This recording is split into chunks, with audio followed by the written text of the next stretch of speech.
sekarang.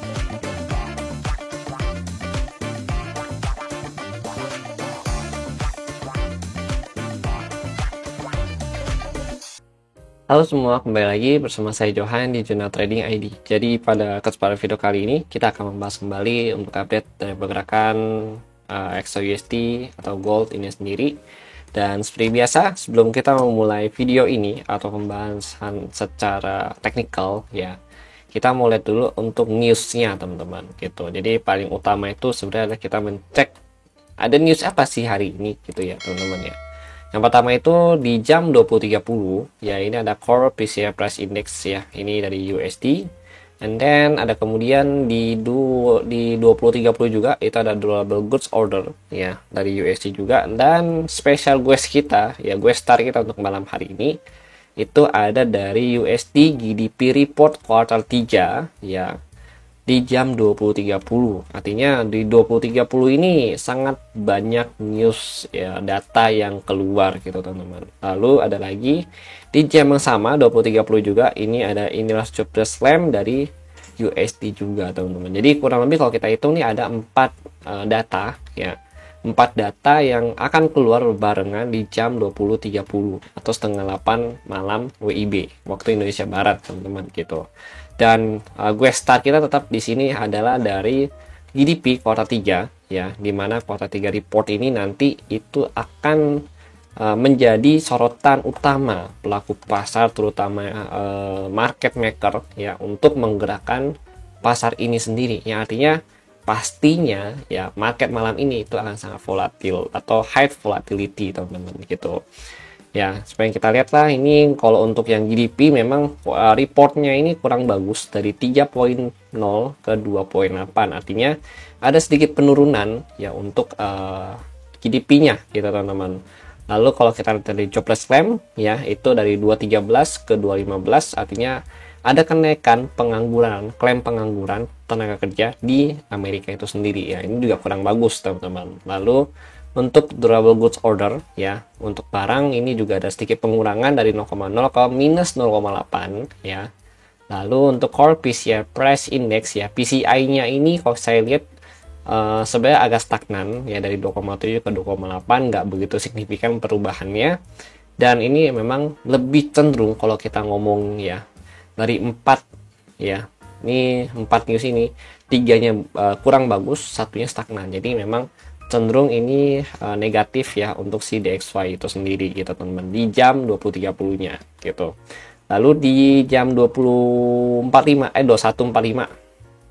ya, hampir jam 10 malam nih, ini ada report dari Chicago PMI ya, itu dari 41 ke 46 41.6 ke 44.9. Nah ini sebenarnya bagus ya teman-teman, ini bagus untuk USD kalau yang ini gitu teman-teman. Oke. Nah, selebihnya di jam 22.30 ada crude oil inventory atau report dari stock oil di US itu sendiri ya. Ini ada pengurangan, artinya harga oil di sini tuh potensi untuk naik, teman-teman, gitu. Oke, ini untuk yang report hari ini. Ya, data yang akan keluar. Lalu kita lihat juga nanti bahas OI data juga ya. Untuk hari ini udah update juga OI datanya. Nah, sebelum kita bahas OI data, ya ini kita mulai dulu untuk report dari gold ya, secara teknikal. Nah, kemarin kalau kita lihat, kan saya ada bahas juga ya, kita ada bahas juga di video kemarin. Itu kalau untuk teknikal ya gold, area pantau kita itu ada di 2633 sampai 2640 gitu teman-teman. Dan kalau kalian ada dapat sell di area ini kan sempat 2640-an ya di sini ya. Terus dia turun lagi ke 2620 ya, ini lumayan nih ya, 200 pip atau 20 poin turunnya ya. Itu congrats untuk kalian semua ya teman-teman ya. Dan kalau kalian belum dapat sell, it's okay, no problem ya. Maksudnya masih banyak pergerakan trade yang bisa kita dapatkan gitu. Intinya jangan dikejar, kalau nggak dapet ya udah kita tunggu next trade nih lagi gitu. Jangan FOMO, karena FOMO itu bisa merusak segalanya teman-teman gitu. Terus ini berarti ada zona lagi nih ya, saya ada buat zona lagi. Ini zona 1, nah ini zona 2 ya. Oke, di sini zona 1, zona 2. Dan sebenarnya untuk zona 3 saya belum nemu pasnya di mana untuk zona 3, jadi saya belum infokan kepada kalian semua. Tapi saya mau coba cek dulu di sini, kemungkinan besar untuk zona 3 saya itu ada mendekati 2700-an gitu, atau lebih tepatnya saya akan balik lagi ke 2706 ya di sini untuk zona 3 ya, 2706 sampai 2719. Nah, ini untuk zona 3 saya gitu teman-teman. Nah, sedangkan ini zona 1 ini high risk ya. Kemudian ini medium risk. Nah, ini low risk ya teman-teman ya. Ini low risk di sini gitu. Bang, kalau ini kan ada zona juga. Ya, ini ada order block ya sebenarnya gitu. Apa kita bisa manfaatin gue sebagai zona? Ini bisa, cuma nanti saya bahas, saya itu nggak saya anggap zona sih. Ini cuma extension aja di sini ya, bukan zona untuk yang benar-benar nge-sell gimana banget ya. Nah, ini extension zone sebenarnya. Nah, extension ini adalah kenaikan atau lanjutan dari zona di 2670 teman-teman, karena ini masih satu kesatuan nih gitu ya, dia pullback sini ya, rebound, terus dia pullback lagi di sini ya, makanya ini disebut sebagai extension zone untuk saya personal gitu, karena setiap trader pasti sebutannya beda-beda gitu teman-teman. Oke, nah dia baru lanjut turun, makanya sebenarnya kalau dilihat sini ada total 4 zona ya, jadinya 1 2 3 4 ya. Ini kalian perlu ingat, ini extension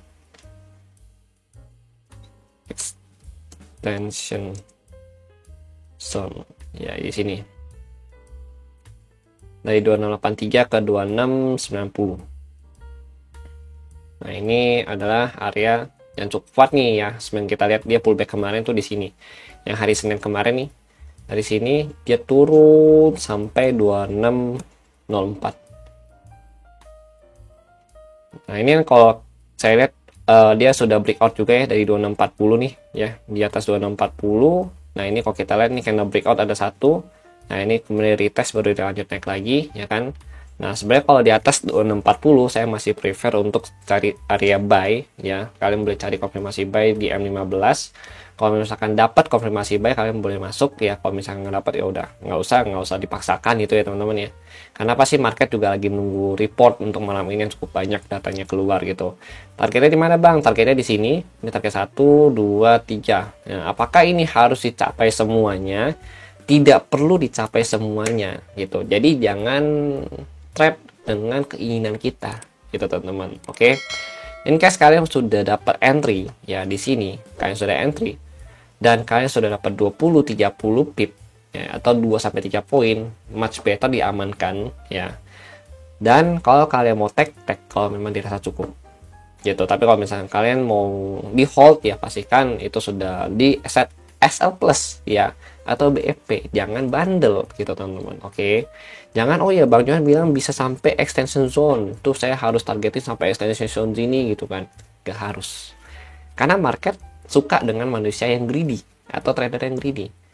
Semakin greedy trader itu, market semakin senang. Kenapa? Karena itu adalah sumber duit mereka gitu ya. Di dalam market itu banyak smart people yang benar-benar very very smart people ya, sehingga kita juga harus berpikir kurang lebih mirip lah, mentok-mentok sama dia gitu, atau mepet-mepet sama dia gitu teman-teman ya. Jadi jangan terlalu agresif dan jangan terlalu greedy you know. Karena kalau kita greedy ya, mau kita menang 10 kali 20 kali itu akan habis dalam satu trade aja, percaya deh gitu, karena saya pernah ngalaminya teman-teman gitu kan, pasti kalian juga pernah ngalaminya gitu kan gitu loh. Oke. Nah, kalau mau aman untuk sell lanjutan, atau kalian kalau mau aman, misalkan kalian dapat sell di sini atau di sini gitu kan.